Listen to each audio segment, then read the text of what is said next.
বহলে দীঘলে একমতে নুহি খাত শৰীৰে জুৰিলা লক্ষ্য প্ৰহৰৰ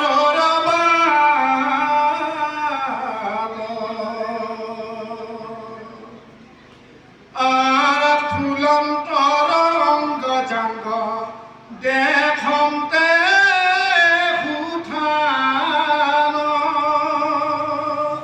পৰম সুন্দৰ আতি পৰ্বত সমান পাতালহ বৃক্ষমুখ ভয়ংকৰ ঠোঁট কলবুত মিলিলে স্বৰ্গতলাগে ঠোঁট। যেতিয়া মন্দৰ পৰ্বত সাগৰত গিৰিলে বাসুকী নাগৰ তেজ ইপিনে হল এপিনে হল দেৱতা এপিনে সুৰ। এতিয়া আনবাৰ ধৰণলৈ কি হ'ল সাগৰখন সলকি যায়। যেতিয়া সলকি গ'ল বাসুকী নাগ তেওঁলোকৰ হাততে থাকিল। আটাইবিলাকে কাপোৰ কৰি হাত দিল। কি আশা নামছিলোঁ মন্দৰ পৰ্বত ইমান কষ্ট কৰি এতিয়া অমৃতৰ আশা তেতিয়াতো মন্দৰ পৰ্বত আমি স্থলতে দাঙিব নোৱাৰোঁ। মন্দৰ পৰ্বতখন এতিয়া পানীৰ তলৰ পৰা আমি কেনেকৈ কৰিম? এতিয়া প্ৰভু ভগৱন্তই কি কৰিল? তেওঁলোকৰ দেৱতা সমস্তৰ লগত প্ৰভু ভগৱন্ত আছে। তেতিয়া প্ৰভু ভগৱন্তই তাৰে এটা কি কৰে? কশ্যপ ৰূপ ধাৰণ কৰি সাগৰত নামিব।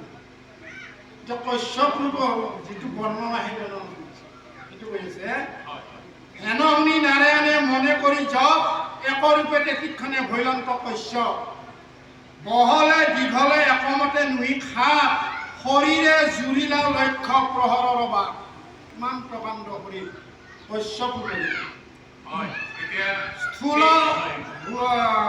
স্থূলন্তৰ অংগজাংগ দেখন্তে সুঠান পৰম সুন্দৰ আতি পৰ্বত সমান পাতাল সদৃক্ষ মুখ ভয়ংকৰ ঠোঁট গলগত মেলিলে স্বৰ্গত লাগে। কশ্যপ এই প্ৰভু ভগৱন্তৰ কশ্যপটো যাই পেলাই কি কৰিব? মন্দৰ পৰ্বতৰ চাইডেদি কাটি কাটি হৈ যাই পেলাই মন্দৰ পৰ্বতখন তেওঁ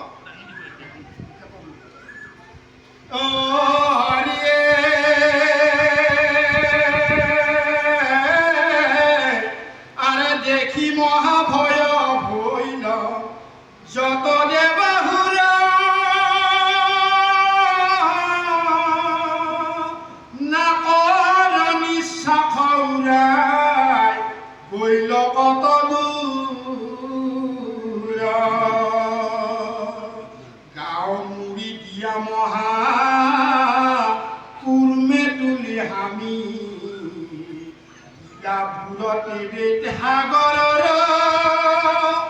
জলে নামি আৰ কম্পি গইল পৃথিবী সাগৰ খলকিল কাষৰ পলম্পি দেখ অনেক বুৰিল মগৰ কুম্ভীৰ ভয়ে পখিল পাতাল মিলিল প্ৰলয় বুলি প্ৰজাৰ ঘনচাল।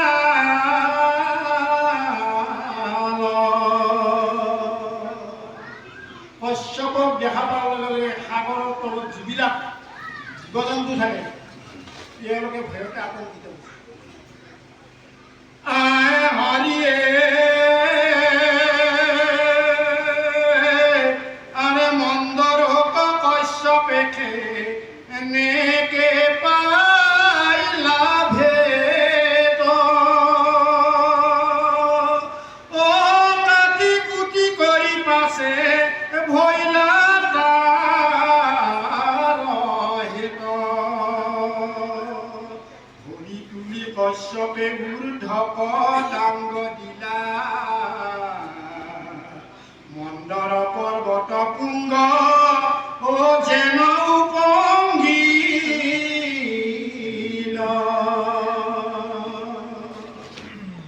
শস্যকে নিজৰ ভৰি দি কাটি কৰি দাঙি দিলা দি